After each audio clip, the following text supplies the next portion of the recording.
SP doctor Vimal Kumar की अध्यक्षता में जिले के सभी थानेदारों के साथ क्राइम मीटिंग का आयोजन किया गया। इस दौरान बारी बारी से सभी थानों के थाना प्रभारी से उनके क्षेत्र में होने वाले कांडों की समीक्षा की गई।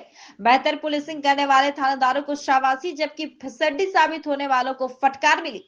बैठक में वाहन चेकिंग, गश्ती व वारंटियों के मामले में शीघ्र निष्पादित करने का निर्देश भी एसपी ने दिया। इस दौरान एसपी ने सख्त निर्देश देते हुए कहा कि सभी अधिकारी व पुलिसकर्मी अभी से चेत जाए। शिकायत मिलने पर कार्रवाई तय है। थानों पर पहुंचने वाले हर मामले को निष्पादित किया करे।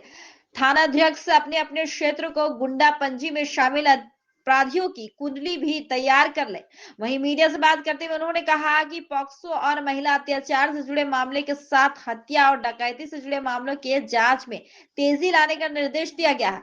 मनचले के खिलाफ कड़ी कार्रवाई करने का निर्देश दिया है। मासिक अपराध गोष्ठी की गई है और जिसमें पूरे महीने भर के जो भी मई महीने में जितने अपराध हुए हैं प्रत्येक शीर्ष में, उन सभी अपराधों के बारे में विस्तृत समीक्षा की गई है और जिन कांडों में कार्रवाई अब तक नहीं हो पाई है ठीक ढंग से, उन सभी कांडों में ससमय कार्रवाई करने का निर्देश दिया गया है। विशेष रूप से वैसे मामले जो हत्या से संबंधित है, महिला से संबंधित है, पोक्सो से संबंधित है और भी अन्य जो शीर्षों से संबंधित है, उनमें विशेष रूप से तीव्र अनुसंधान करने का निर्देश हमने सभी थाना प्रभारी को दिया है। साथ ही साथ वैसे चोरी की घटनाएं जिसका उद्भेदन नहीं हुआ है पूर्व के महीनों में भी, उन सभी का टीम बना करके उद्भेदन करने का निर्देश दिया गया है। इसके अलावा जितने भी आरोप पत्रित हमारे यहाँ 5 साल के आर्म्स एक्ट के हों या संपत्ति से संबंधित अपराध करने वाले अपराधी हों, उन सब की सूची हमने बनाने का निर्देश दिया है और 1 सप्ताह के अंदर उनका सत्यापन घर घर जाकर के किया जाए, ताकि कोई ऐसा अपराधी जो पूर्व के 5 वर्षों, 7 वर्षों, 10 वर्षों में कोई अपराध किया हो, उनका पूरा डाटा बेस बना करके आने वाले दिनों में उनकी छापेमारी की जाएगी। वे क्या कर रहे हैं इस पर निगरानी रखी जा रही है और यदि उनके द्वारा हथियार से संबंधित कांड में उनके द्वारा कांड दर्ज है और वे अभी किसी तरह की कोई घटना को अंजाम देने में उनके द्वारा शामिल रहने की संभावना है, तो उनमें सीसीए की भी कार्रवाई करने का हमने निर्देश दिया है कि उस पर भी प्रपोजल सभी डीएसपी सबमिट करें ताकि हम लोग उसमें कार्रवाई करें। इसके अलावे जो भी अभी हमारा जो मुहर्रम पर्व आने वाला है, इसको लेकर भी विशेष दिशा निर्देश दिया गया है। रथ यात्रा को लेकर के भी दिशा निर्देश दिया गया है। जो भी पर्व त्यौहार आ रहे हैं उसमें विशेष विधि व्यवस्था संधारण हो। हमने पिछले रामनवमी में कुल 5000 पुलिस मित्र बनाने का निर्देश दिया था।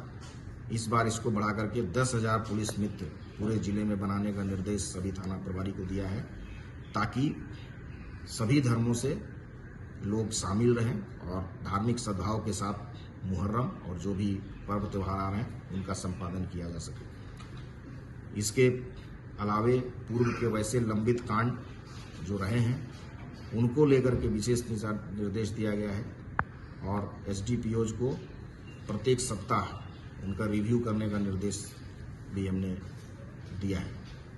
इसके अलावे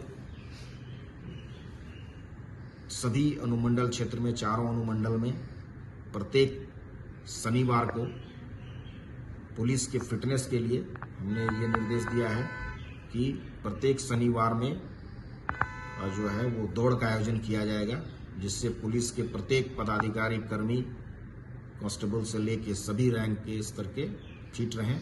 साथ ही साथ सप्ताह में सोमवार में परेड कराने का निर्देश दिया गया है ताकि उनका फिटनेस और उनका डिसिप्लिन बरकरार रहे। इसके अलावे भी लोगों से अच्छे व्यवहार करने का हमने विशेष निर्देश जारी किया है कि कोई भी थाना में व्यक्ति अगर आते हैं तो उनकी बातों को सुनना है, उनके आवेदन लेना है और उसमें यथासंभव कार्रवाई, जो भी कानूनी कार्रवाई है वो की जाए।